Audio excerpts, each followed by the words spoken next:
제가 신학대학원 재학 중에 있었던 일입니다. 수업 시간에 교수님께서 외부 강사를 불러서 특강을 한번 하시겠다고 하시면서 강사분을 초청하신 적이 있었습니다. 그분은 박창환 교수님이라는 분이셨습니다. 1948년부터 장신대 교수를 지내시고 은퇴하신 분이십니다. 저는 그 선생님을 책의 저자로만 만나보았었기 때문에 그 선생님의 1일 특강을 듣는 것이 저에게 참 영광스러운 일이어서 그날을 기대하는 마음이 있었습니다. 그때가 벌써 12년 전쯤 일입니다. 아직까지 살아계시면 연세가 96세쯤 되셨을 거예요. 근데 그날 이 특강 때 선생님께서 겪었던 일을 우리에게 들려주셨는데, 이 박창환 선생님께서 한글 성경 중에서 우리가 많이 읽는 세번역 있지 않습니까? 그 세번역의 번역위원으로 계셨습니다. 대한성서공회에서 이 박창환 교수님을 전문 번역자로 발탁했었던 것입니다. 당시 제가 기억하는 이 말씀에 따르면 신약성경을 헬라어에서 초역을 하는 데만 4년이 걸리셨다고 하셨습니다. 세번역을요. 그런데 그 당시에 이 선생님께서 세번역으로 번역 작업을 앞두고 세우셨던 원칙이 있었는데, 첫 번째는 쉬운 현대말로 번역한다. 둘째는 기존 성경에 표기되어 있었던 인자라는 말을 사람의 아들로 고친다였습니다. 신약 성경에서 예수님은 스스로 자기 자신을 가리키실 때 인자라고 하십니다. 제가 13년 전에 미암교회라는 곳에서 목회를 했었는데, 그때 제가 전도사였습니다. 나이가 있으신 집사님들과 주일 저녁에 에스라 바이블 스터디를 했었습니다. 자, 그때도 하고 있었어요. 근데 그때 신약 성경을 공부하는데 이제 어떤 집사님께 제가 물어봤어요. 집사님, 예수님께서 자기 자신을 가리켜서 인자라고 하시는데 인자가 무슨 뜻인지 아세요? 라고 했더니 그 집사님이 교회를 수십 년 다니셨던 분인데 이렇게 말씀하셨어요. 어진 사람 아닌가요? 어질 인자에 사람 자자. 제가 사실 그 질문을 하면서도 설마 어진 사람이라고 대답하지 않겠지 하면서 물어봤는데 딱 그렇게 대답을 하시는 거였습니다. 그래서 집사님, 어진 사람이 아니라 사람의 아들이라는 뜻입니다 라고 말씀을 드렸더니 깜짝 놀라시면서 자기는 인자라는 말이 평생 어진 사람인 줄 알았다고 말씀하는 것입니다. 그래서 이 박창환 교수님께서 1980년대 세번역으로 번역하셨는데, 그때 이 인자라는 알아듣기 어려운 말로 쓰지 않고 사람의 아들이라는 말로 번역을 하자라고 원칙을 정하셨다는 것입니다. 그런데 문제가 생겼습니다. 그 번역 원칙이 우리 통합 측 신문이 이제 기독공보라고 하는데, 이 기독공보에 그 내용이 실리게 되었던 것입니다. 그리고 교계가 발칵 뒤집혔습니다.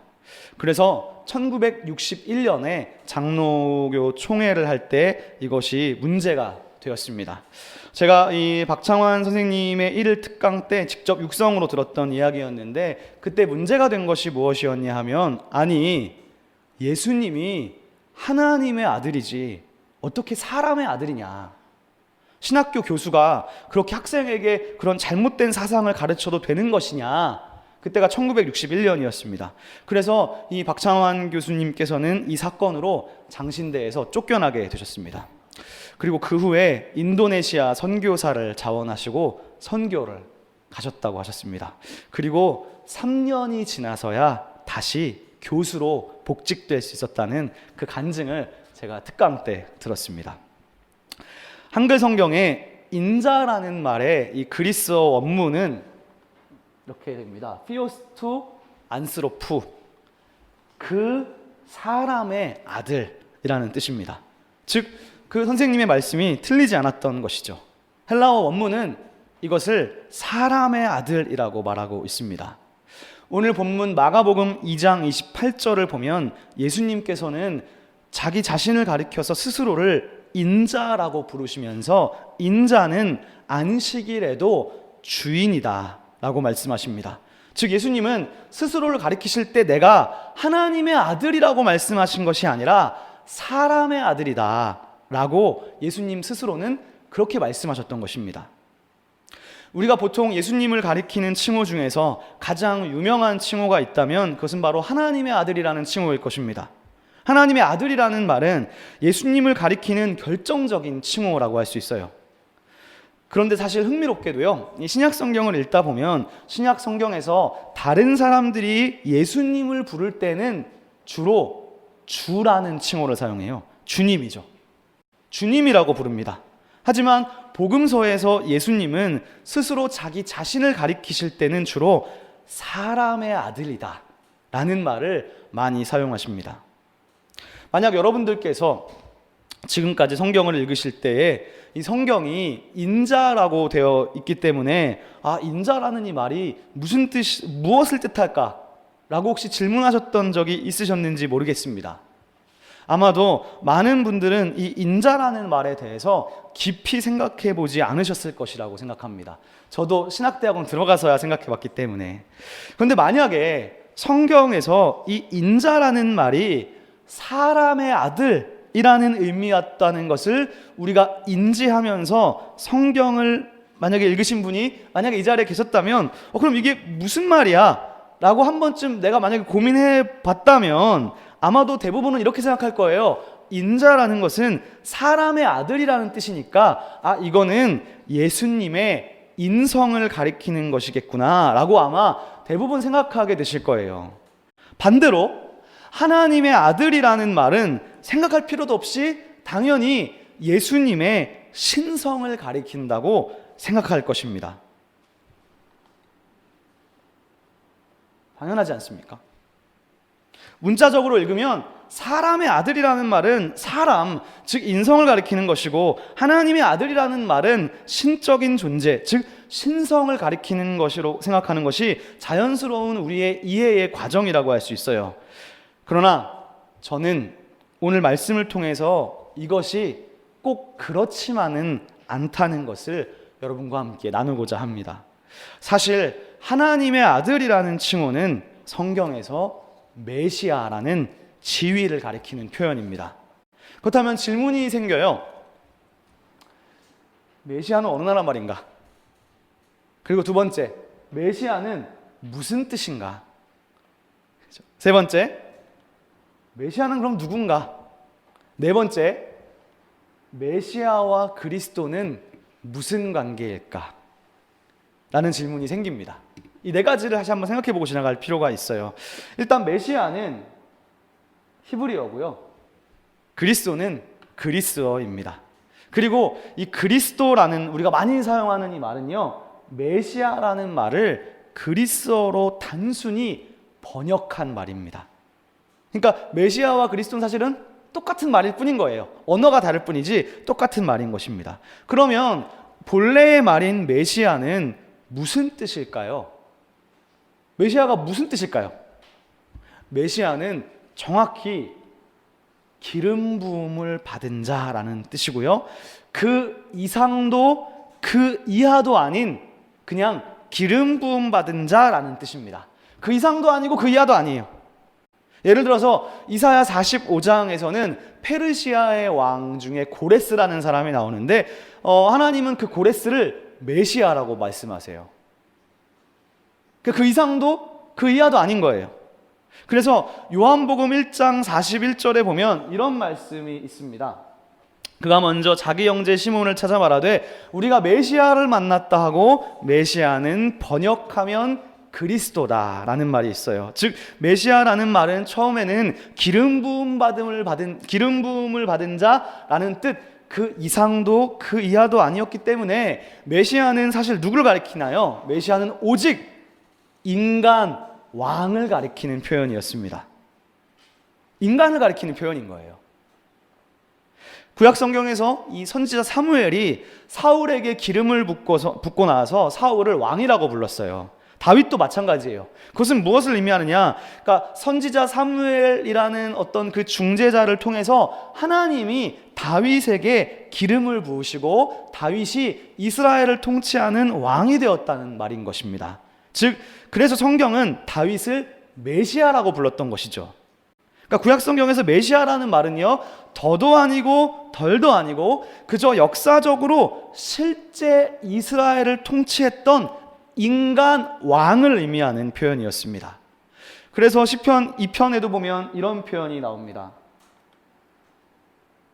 세상의 군왕들이 나서며 관원들이 서로 꾀하며 여호와와 그의 기름 부음 받은 자를 대적하며. 여기서 이 기름 부음 받은 자가 히브리어로 마시아흐, 메시아라는 말이에요. 그리고 이 말씀의 본래의 맥락은, 즉 1차적 맥락은요, 요 기름 부음 받은 자는 다윗을 가리키는 표현이었습니다. 그러니까 구약 성경에서 왕은 기름 부음 받은 자 여호와의 메시아라고 불려졌다는 거예요. 그리고 이 기름 부음 받은 자 메시아라는 말은 이제 어떻게 이름이 바뀌느냐? 하나님의 아들이라는 말로 바뀌게 됩니다. 바로 다음 절에 있는 것이죠. 너는 내 아들이다. 오늘 내가 너를 낳았도다. 즉 여기서 내가 너를 낳았다라는 말은 이 다윗이 왕이 되었다는 거예요. 왕위에 오르게 되었다는 것을 의미하는 표현입니다. 즉 다윗은 하나님께 기름 부음을 받았고 정식으로 왕위에 즉위할 때 선지자를 통해서 하나님의 말씀을 듣는데 너는 내 아들이 됐다는 거예요. 그러니까요, 성경에 봤을 때 하나님의 아들이라는 표현은 성경에서 다윗에게 하는 말인데, 여러분 이 다윗이 하나님인가요? 다윗은 하나님이 아니에요. 다윗이 하나님이라는 뜻이 아니라 또 다윗이 지금 어떤 신적인 존재라는 뜻도 아닌 거예요. 신성이 있는 존재를 표현하는 방식이 아니라 그저 그가 왕좌에 오르게 되었다는 표현인 것입니다. 즉 성경에서 하나님의 아들이라는 말은요, 다윗의 신성을 가리키는 말이 아니라 오히려 그는 인간 왕이라는 사실을 가르쳐주는 표현입니다. 즉 하나님의 아들이라는 말 그 자체는, 그 말을 듣는 존재가 신적인 존재를 말해주는 표지가 아니라 오히려 그는 인간이고 하나님이 세우신 인간 왕이라는 뜻인 것입니다. 하나님의 아들은 신성을 가리키는 표지가 아니고 오히려 인간임을 드러내는 표지인 것이죠. 자, 그렇다면 이제 다 같이 마가복음 1장 1절 말씀을 한번 펴보시겠습니다. 마가복음 1장 1절의 말씀입니다. 자, 1장 1절을 피셨으면 여러분들께서 한번 1장 1절 말씀을 소리내서 읽어주시겠습니다. 시작. 하나님의 아들 예수 그리스도의 복음의 시작이라. 아멘. 마가복음의 시작은 예수님을 언급하는데 예수님에 대한 수식어가 하나님의 아들이라는 것입니다. 우리가 하나님의 아들이라는 칭호를 본래 개념인 구약 성경으로부터 생각해 내려오면 하나님의 아들이라는 말은 그분의 신성을 가리킨다기보다는 다윗 가문의 왕을 가리키는 칭호로서 인간 메시아를 의미하는 표현입니다. 그러므로 마가복음은 예수님이 하나님의 아들이다라는 말을 하면서 시작하는 책입니다. 즉 예수님은 기름 부음을 받은 자, 즉 인간의 왕으로 우리의 통치자로 오셨다는 말씀입니다. 자, 그러면 이제 오늘 우리가 읽은 마가복음 2장을 펴보시면 2장 23절에서 28절의 이 결론부를 보면 예수님께서는 이제 당신 스스로를 이렇게 표현하고 계십니다. 28절을 보세요. 이러므로 인자는 안식일에도 주인이니라. 여기서 인자라는 말을 온전히 번역해서 읽으면 그 사람의 아들은 안식일에도 주인이니라입니다. 그래서 이번에는 이 사람의 아들이라는 말은 무엇을 의미하는 것인지 함께 생각해 보고 싶습니다. 오늘 이 말씀이 우리가 2장 23절부터 28절까지 읽었지만 시간상 여기까지만 읽었지만 실제 이야기는요 3장 6절까지가 하루 동안에 벌어졌던 일이에요. 읽어보시면 즉 하루 동안에 두 가지 사건이 있었다는 것을 알게 됩니다. 2장은요 제자들이 밀 이삭을 잘라먹은 사건이 발단이고요 3장 1절에서 6절은 예수님께서 손마른 자를 치유해 주신 것이 사건의 발단이었습니다. 그런데 이 두 사건 모두 다 함께 등장하는 집단이 있는데 바리새인들이에요. 이 두 사건에서 바리새인들이 모두 다 예수님께 딴지를 걸고 예수님을 반대하고 있습니다.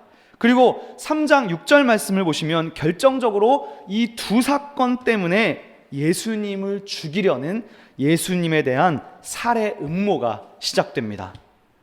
그러니까 이 두 사건이 지금 바리새인들의 심기를 불편하게 만들었구나. 바리새인들은 지금 종교의 권력을 가진 자들이죠. 예수님은 사실 그런 존재가 아니니까요. 그걸 알 수 있어요. 무엇이 이들을 불편하게 만들었을까? 사실 이 미리삭을 먹은 것, 그리고 아픈 사람을 치유해 주신 사건 이 자체는 사실은 아무런 문제가 없는 거예요. 그러면 뭐가 문제냐? 그것은 바로 이 두 사건이 벌어진 날짜가 안식일이었다는 거예요. 그것이 문제가 되었습니다. 구약의 율법 중에 이 출애굽기 34장 21절에는 안식일에는요, 추수하는 것이 금지되어 있습니다. 그래서 아마도 바리새인들은 그거를 떠올리면서 이 예수님의 제자들한테 뭐라고 한 것 같아요. 그래서 예수님은 그것에 대해서 답변을 하시면서 예수님도 또 다른 구약 성경을 인용하세요. 그것이 이제 오늘 우리가 읽었던 다윗이 자기와 함께한 자들이 먹을 것이 없어 시장할 때 한 일을 너네가 읽어보지 못했어? 이것도 안 읽어봤어? 라고 말씀하시는 거예요. 즉 바리새인들이 구약의 말씀을 근거로 예수님의 제자들의 행위를 트집 잡으려고 했다면 예수님은 또 다른 구약 성경, 즉 사무엘상 21장을 근거로 해서 제자들의 행위를 정당화하신 거예요. 그리고 나서 예수님은 곧바로 안식일의 원래의 취지가, 안식일의 원래의 정신이 무엇인지를 밝혀주시면서 본격적으로 이제 이 논쟁의 주제를 확장시키십니다. 그것이 바로 오늘 말씀 2장 27절입니다. 자, 여러분들께서 한 번 더 이 27절의 말씀을 읽어주시면 좋겠습니다. 시작.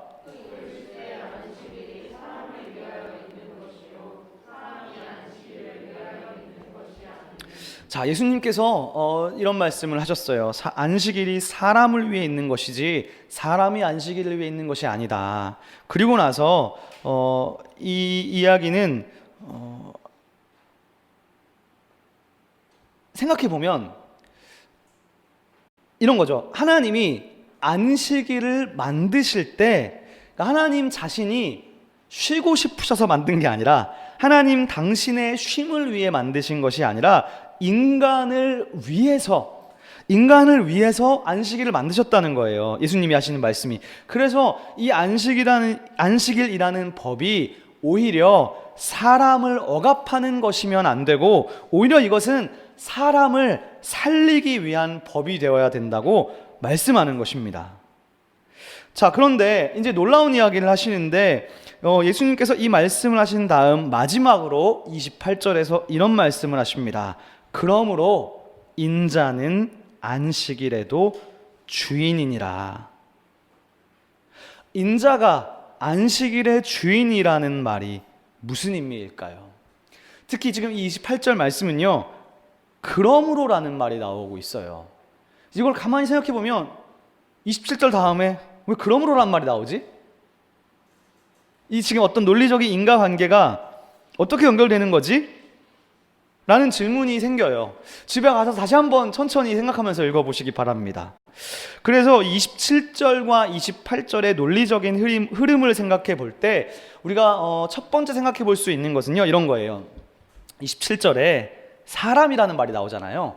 그리고 28절은 인자인데 인자의 뜻이 뭐였습니까? 사람의 아들이라는 말이잖아요. 그러니까 이 두 개념을요, 같은 말로 생각해 보는 거예요. 그러면 이렇게 생각할 수 있어요.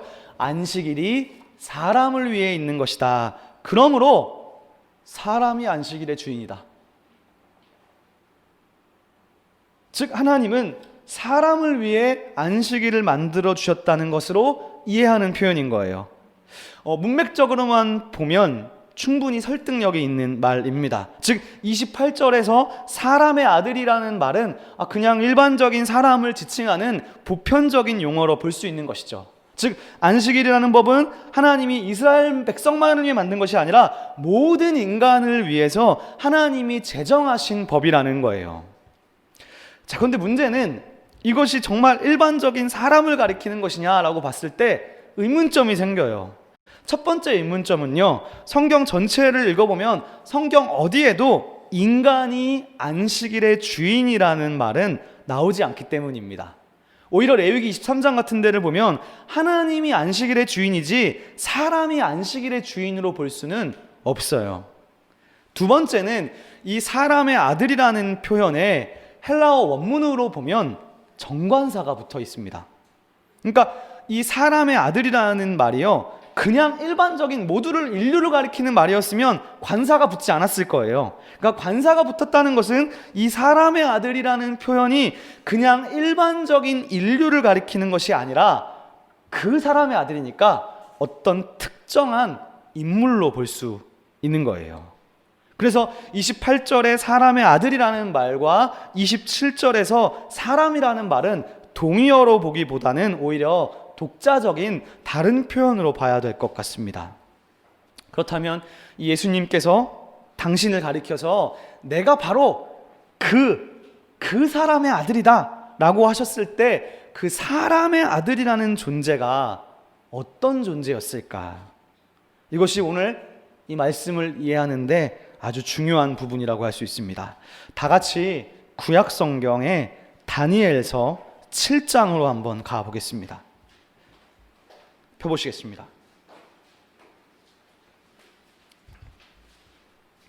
다니엘서는 성경을 넘어서서 그 당시에 기록된 묵시문학 중에서 가장 초기에 기록된 묵시문헌 중 하나입니다.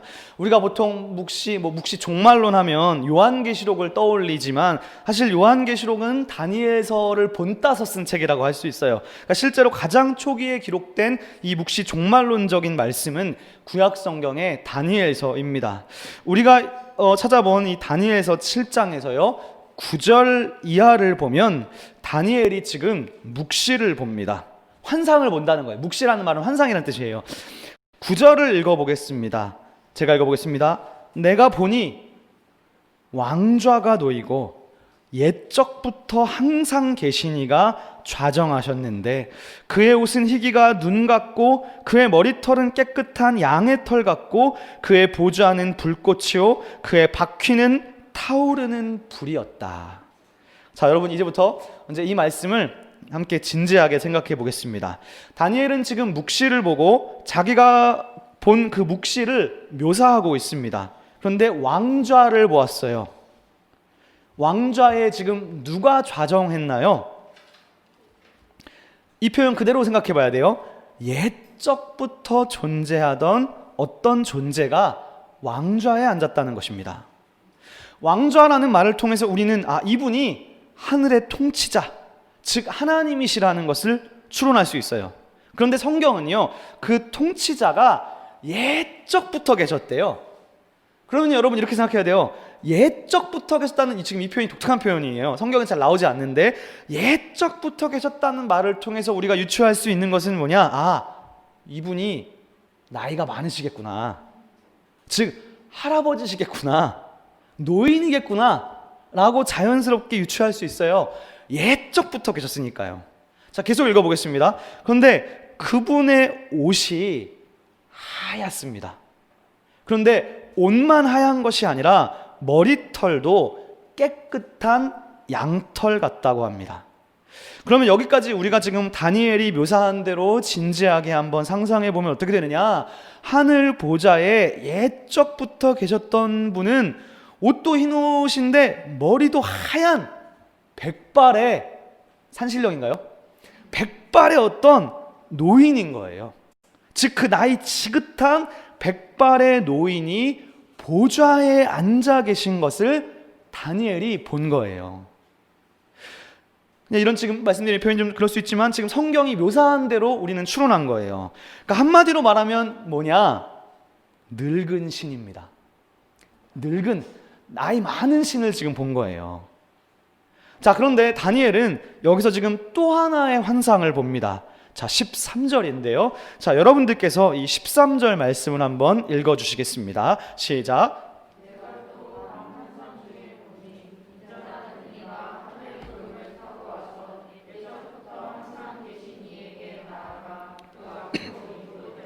아멘. 여기에 보면 이제 다니엘이 이렇게 말합니다.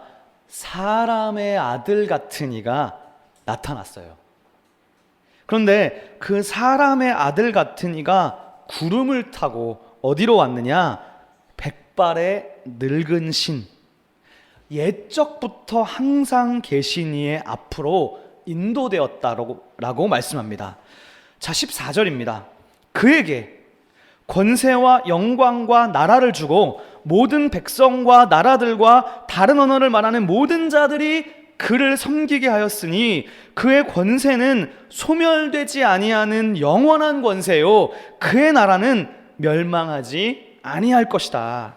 즉 지금 이 나이 많은 늙은 신, 옛적부터 계신 신이 사람의 아들 같은 이에게 무엇을 주었느냐? 권세와 영광과 통치권을 주었습니다.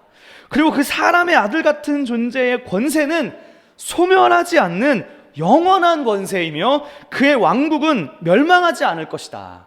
이것이 다니엘이 보았던 환상이었습니다. 그렇다면요, 지금까지를 정리해보면 다니엘서가 묘사한 사람의 아들 같은 존재의 특징을 정리해보면 이런 특징이 있습니다. 첫째, 사람의 아들이 신적 존재라는 거예요. 그러니까 하나님의 아들이라는 말은 오히려 인간을 가리키는 표현이고 사람의 아들이라는 말이 오히려 신성을 가리키는 신적 존재. 왜 신적 존재인가요? 하늘 구름을 타고 오잖아요. 사람이 구름을 탈 수 있습니까? 구름을 타고 오는 존재는 신적인 존재이기 때문에 신적인 존재만이 가능한 거예요. 그런데 두 번째 특징은 뭐냐? 그는 사람의 형상을 가지고 있어요. 그리고 세 번째 특징은 그분은 옛적부터 항상 계신 분보다는 젊어 보이는 신으로 묘사됩니다. 네 번째, 그가 높은 왕위에 오릅니다. 그리고 마지막으로 그는 권세를 부여받는데 심지어 땅에 대한 통치권도 부여받습니다. 여러분, 이러한 특징은 누구와 닮았습니까? 모두 다 예수님을 쏙 빼어 닮은 특징입니다. 즉 예수님께서 태어나시기 약 1세기 반 전에 이미 다니엘서에 이것이 예언되어 있었습니다. 즉 우리가 이를 통해 알 수 있는 것은 무엇이냐? 이 존재가 사람의 아들이라고 불리게 되는데 다니엘서에서 사람의 아들은 문자적으로는 인간을 나타내는 것 같지만 오히려 이것은 인성을 드러내는 표현이 아니라 신적 존재, 즉 그 존재의 신성을 드러내고 있다는 거예요. 한마디로 말하면 인자라는 말은 인간처럼 보이는 하나님, 인간처럼 보이는 신에 대한 언급인 것입니다. 그래서 이 다니엘서는 우리에게 무엇을 말씀해 주냐 하면요, 두 명의 신적 존재가 있다는 거예요. 두 명의 신적 존재가 있음을 우리에게 계시해 주는 거예요. 구약 성경은 아직 이 삼위일체라는 개념이 없어요. 그러니까 지금 두 명의 신적 존재, 즉 옛적부터 계신 이와 사람의 아들 같은 이가 있음을 말씀해 주고 있습니다. 한쪽 신적 존재는 나이 많아 늙어 보이는 존재로 묘사되고 다른 쪽은 상대적으로 젊은 존재로 묘사됩니다. 즉 다니엘은 두 보좌가 나타나는 환상을 본 것이죠. 그런데 이 젊은 존재, 사람의 아들 같은 존재가 온 세상의 구원자이고 앞으로 영원한 통치자가 될 것입니다. 그러므로 사람의 아들이라는 표현은 예수님의 인성을 드러내는 표현이 아니라 오히려 거꾸로 예수님의 신성을 드러내는 표현이라고 할 수 있습니다. 이 구약의 말씀이 우리에게 보여주는 중요한 메시지는 옛적부터 계셨던 신적인 존재가 사람의 아들 같은 이라는 두 번째 신적 존재에게 권세를 주셨다는 것입니다.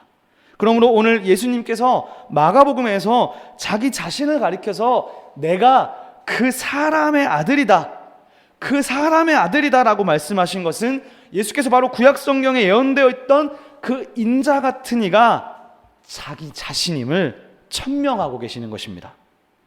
자, 그럼 이제 이 부분을 생각하면서 오늘의 이 마가복음 말씀을 다시 한번 생각해 보고자 합니다.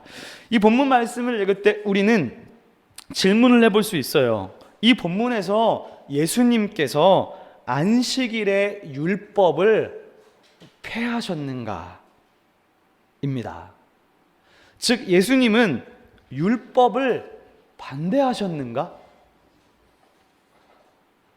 어떤 사람들은요, 이 지금 마가복음 2장을 근거로 예수님은 안식일법을 완전히 반대하셨다라고 생각해요. 그래서 이거를 통해서 율법 종교는 없어졌다라고 말하는 거예요. 근데 여러분, 정말 이 본문이 그것을 말하는 것일까요? 그렇지 않습니다. 마가복음 2장과 이 평행 본문이 마태복음 12장에도 있는데, 거기에서는 마가복음이 보여주지 않는 예수님의 다른 진술을 남겨놓았어요. 거기서 예수님이 이렇게 말씀하세요. 안식일에 성전에서 제사장들이 안식일을 범하여도 죄가 없음을 너희는 율법에서 읽지 못하였느냐. 즉, 예수님이 바리새인들을 반박하시면서 어떻게 반박하냐 하면요, 또 다른 율법을 들어서 반박하셨다는 거예요. 그러니까 바리새인을 반박할 때 또 다른 율법을 들어서 반박하셨다는 것은 우리 예수님께서 지금 율법을 반대하시거나 율법을 없애려고 하는 것이 아니라는 거예요. 그러니까 또 다른 율법으로 지금 반박하는 것이죠. 즉, 예수님께서 안식일이 사람을 위하여 있는 것이고 사람이 안식일을 위해 있는 것이 아니다 라고 말씀을 하신 다음에 28절에서 그 사람의 아들이 안식일에도 주인이다 라는 말은 무슨 말이냐? 예수님이 안식일을 이야기를 하시다가 그 사람의 아들이다 라는 말을 왜 사용하시느냐? 여러분, 다니엘서가 뭘 말하고 있었습니까? 다니엘서는요, 옛적부터 계셨던 신적 존재가 그 사람의 아들에게 모든 세상의 통치권을 다 줬다는 거예요. 그러므로 예수님이 바로 그 사람의 아들이라면 예수님은 어떤 존재냐? 온 세계에 대한 통치권이 있는 존재이며, 더 나아가서 그분은 안식일에 대한 통치권도 갖고 있다는 뜻이 되는 거예요. 구약의 율법은요, 안식일에 추수를 할 수 없어요. 그러나 예수님께서는 그 안식일의 주인이잖아요. 그러니까 그 구약의 율법의 문장이 왜 그렇게 표현되었는지 그 율법의 본질을 누구보다도 잘 알고 계시는 분이에요. 그래서 즉 그 율법을 그 누구보다도 바르게 해석하실 수 있는 분입니다. 왜 그러느냐? 옛적부터 계신 신적 존재가 그 사람의 아들에게 모든 권세를 주셨기 때문이에요. 그렇기 때문에 그 사람의 아들은 안식일 법을 어떻게 해석하고, 그리고 그 율법을 어떻게 더 확장할 수 있는지를 결정할 수 있는 권한이 있으신 것입니다. 그래서 예수님께서 오신 이후에 율법이라는 것이 폐해지고 없어진 게 아니에요. 이제 율법은 효력이 없고 누구나 율법을 어겨도 돼 라고 하는 게 아닌 거예요. 오늘 말씀은 예수님께서 율법을 폐하시고 오히려 지금 율법을 공격하려는 것이 아니라, 오히려 내가 그 사람의 아들이기 때문에 그 사람의 아들은 율법보다 위에 있다는 말씀입니다. 즉, 사람의 아들이 율법의 주인이라는 거예요. 인자가 안식일의 주인이라는 말은 그 율법을 만드신 분의 의도를, 즉 저자의 의도를 누구보다도 가장 잘 아는 분이라는 거예요. 그것이 인자이고 예수님이라는 거예요. 율법은 모세가 주었지만 모세에게 그 율법을 주신 분이 하나님이십니다. 그러므로 그 율법을 주신 그 율법의 의도, 율법을 기록한 저자의 의도를 가장 잘 아는 사람은 바로 사람의 아들밖에 없는 것이죠. 그래서 그 사람의 아들은 율법보다 위에 있는 존재입니다. 그리고 율법보다 위에 있다는 것은 율법을 없애러 왔다는 것이 아니라 그 사람의 아들이신 예수께서 이 땅에 오심으로 말미암아 그 사람의 아들이 율법보다 위에 세워져서 이제 지금부터 예수님이 오신 다음부터는 역사상 새로운 국면에 접어들었다는 선언이 되는 것입니다. 즉, 새로운 율법의 시대가 왔다는 거예요. 예수님을 통해서 새롭게 해석되는, 그러나 사실은 새로운 게 아니에요. 그 율법의 본질을 더 잘 드러내는 새로운 국면에 접어들었다는 거예요. 그러므로 율법이 폐해졌다고 단순하게 생각하면 안 됩니다. 율법이 단순하게 다 폐해졌다기보다는 그 율법의 본질이 새롭게 드러나면서 예수님을 통해서 새로운 율법의 시대가 시작되었다고 볼 수 있습니다. 말씀을 마무리하고자 합니다. 예수님은 율법을 폐하러 오신 것이 아니라 잘 아시다시피 완전하게 하려고 성취하기 위해 오셨습니다. 그렇기 때문에 예수님은 율법을 지키지 않은 것이 아닙니다. 그분은 율법을 지키시면서 동시에 그 율법을 초월하셨습니다. 예수님은 율법의 본질을 알고 계셨습니다. 예수님은 안식일을 폐하러 오신 것이 아니에요. 오히려 안식일의 진정한 의미를 드러내심으로 말미암아 안식일을 성취하신 분이십니다. 그렇다면 어떻게 하는 것이 안식일을 진정으로 지키는 것인가? 어떻게 하면 율법의 말씀을, 신구약 성경 전체의 말씀을 진정으로 지킬 수 있을까? 그러려면 우리는 그 말씀 속에 담겨 있는 이 율법의 정신을 바르게 알아야 됩니다. 율법의 정신을 모르고 문자적으로 기계적으로 지키는 것은 의미가 없습니다. 그런 의미에서 예수님은요, 안식일 지키는 것 그 자체를 반대하시지는 않았습니다. 예수님이 안식일의 주인이라는 말씀은 문자적으로 안식일 지키는 것을 반대하셨다는 것이 아니라 안식일을 어떻게 지키는 것이 진짜 지키는 것인지를 보여주고자 하는 거예요. 사랑하는 여러분, 주일을 잘 지키는 것은 어떻게 하는 것이 잘 지키는 것입니까? 어떻게 하는 것이 진정한 주일 성수입니까? 우리가 문자적으로 예배 시간에 지각하지 않고 결석하지 않고 참석하면 주일을 율법의 정신에 맞게 하나님이 우리에게 주신 그 의도대로 잘 지킨 것입니까? 바리새인들의 특징은요, 성경을 보고 사람을 보면서 성경을 보고 사람을 보는 거예요. 성경을 보고 사람을 보면서 저 사람 지금 잘못됐네. 교리적으로 지금 저 사람 잘못됐네. 사람을 교리로만 판단하는 거예요. 그래서 어떻게 하느냐? 쟤 자유주의네. 쟤는 너무 진보네. 쟤는 너무 보수네. 즉 바리새인은 사람들을 보면서 자기가 가진 기준으로 평가하고 판단만 하다 끝나요. 판단하고 정죄만 하다 끝나요. 너는 보수야. 너는 너무 진보야.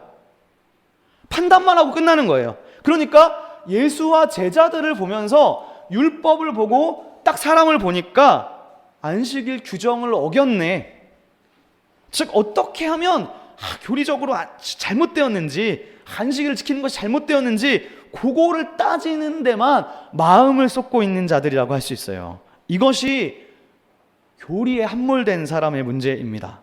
즉 내가 가지고 교리를 떠나서 내가 생각하는 체계와 내가 가진 프레임이 율법의 정신보다도 위에 있어서 내가 가진 생각에 맞지 않으면 정죄하고 잘못되었다고 보는 것입니다. 그러므로 지금 시점에서 바리새인들의 머릿속에는 뭐만 들어있냐 하면요, 이것만 들어있는 거예요. 안식일에 일하는 것이 죄, 악이다. 그 생각만 가득한 거예요. 안식일에 일하면은 딱 죄라고 되어져 있으니까 그것만 생각해서 무조건 다 지금 죄인으로 만들어버리는 거예요. 안식일에 일하면 무조건 악이라는 거예요. 그러니까 예수님이 손 마른 자를 치유해도 안식일에 일을 했으니까 잘못되었다는 거예요. 그러나 오늘 예수님은 그 바리새인에게 다시 되물으세요. 다 같이 마가복음 3장 4절을 보면 이렇게 되물으세요. 안식일에 선을 행하는 것과 악을 행하는 것, 생명을 구하는 것과 죽이는 것, 어느 것이 옳으냐? 예수님은 안식일에 선을 행할 것인지 아니면 악을 행할 것인지 양자택일을 요구합니다. 그러므로 여러분, 내가 주일에 일을 해야 되는가, 일을 하지 말아야 되는가, 거기에 함몰되어서는 안 돼요. 거기에 함몰되는 것이 아니라 내가 주일에 예배를 드리면서도 이 주일 예배를 그저 기계적으로 시간 때우기에 그치고 있지는 않은지 그것을 돌아보아야 할 것입니다.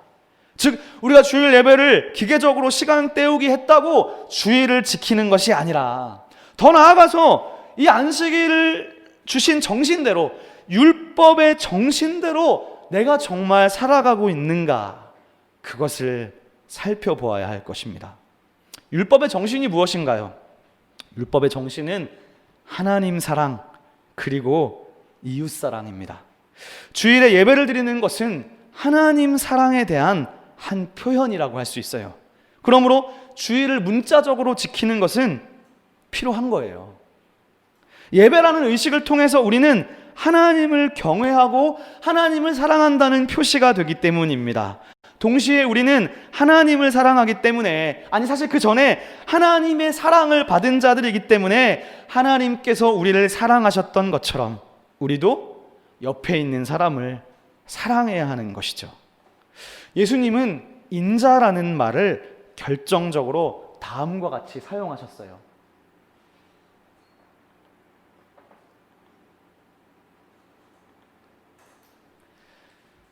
인자가 온 것은, 그 사람의 아들이 온 것은 섬김을 받으려 함이 아니라 도리어 섬기려 하고 자기 목숨을 많은 사람의 대속물로 주려 함이니라.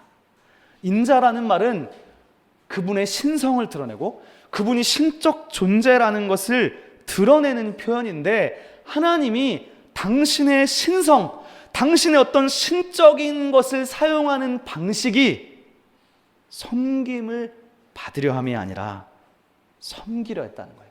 당신의 신성을 어떤 막 사람들을 막 엎드려 만들고 막 기적을, 휘황찬란한 기적을 드러내는 것으로 당신의 신성을 사용하신 것이 아니라, 당신이 당신의 신적인 그 본성을 사용하는 방식이 섬김을 받으려 함이 아니라 도리어 섬기려 하고 자기 목숨을 주는 것으로 신성을 사용하셨다는 것입니다. 예수님은 율법을 성취하면서 안식일이 사람을 위해 있다고 하셨습니다. 그리고 인자가 온 것도 사람을 위해 오셨어요. 사람을 섬기고 사람을 사랑하기 위해서 오셨다고 말씀합니다. 더 나아가 주님은 자기 목숨까지도 다른 사람을 위해서 내놓으셨습니다. 사랑하는 시온의 성도 여러분, 이 율법의 정신이 여러분 안에 살아 숨쉬고 계십니까? 예수님 이렇게 말씀하셨어요. 너희가 너희를 사랑하는 자를 사랑하면 무슨 상이 있으리요? 세리도 이같이 아니하느냐? 너희가 너희 형제에게만 무난하면 남보다 더하는 것이 무엇이냐? 이방인들도 이같이 아니하느냐? 그러므로 하늘에 계신 너희 아버지의 온전하심과 같이 너희도 온전하라. 이 하나님의 말씀이, 이 예수님의 말씀이 저와 여러분들의 삶 가운데 더 충만하여지기를 주님의 이름으로 부탁드립니다. 기도하겠습니다.